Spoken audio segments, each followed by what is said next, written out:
For a buyer that's maybe evaluating a battery system from Moment Energy versus like, you know, another provider, fresh, like new batteries, what's top of mind for them? I mean, when we speak with customers, there's a few things top of mind, and that's what essentially forms our mission statement as well, which is to provide worldwide access to affordable, reliable, and clean power.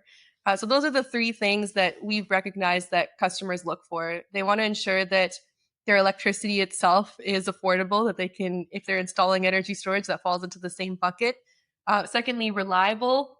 So ensuring that their operations can continue, that they don't have to face brownouts or blackouts. It's really a asset that they can depend on. So that's critical, and that falls into what we really prioritize in our system design.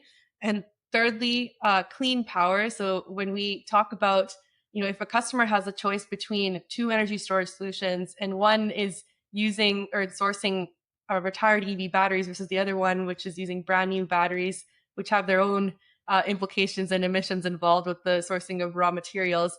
Uh, Two systems being equal, they will choose the one that is more sustainable and clean. And that's where we can provide that additional value of, hey, we are a sustainable company. We are repurposing batteries. We don't want to mine new raw materials when we have so many batteries that are already out there in the market that can service the energy storage application.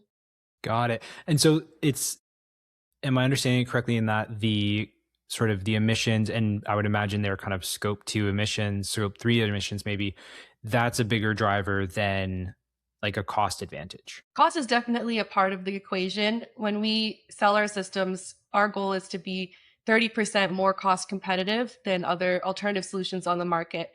So that also plays a huge factor when the customer is deciding on which product to go with. Yeah, that makes a lot of sense. And then on that price note, so there's been a ton of evolution in the battery space as well. Like you've what is it, lithium iron phosphate cells, like all these kind of different battery chemistries. How do you think about the durability of that cost advantage? Like, is there a point at which that, really narrows, or do you see this as like an enduring advantage over that? We do see it as an enduring advantage, and that's why we put so much work into the IP side of things when we're developing a battery management system. That battery management system is intended to optimize the performance of second life batteries. Where that allows us to also have another competitive edge is that in typical energy storage projects, all the batteries will eventually degrade from 100% state of health down to a certain, let's say 70% or 80%, and these cells start to come out of balance. With with our systems, we already account for that day one.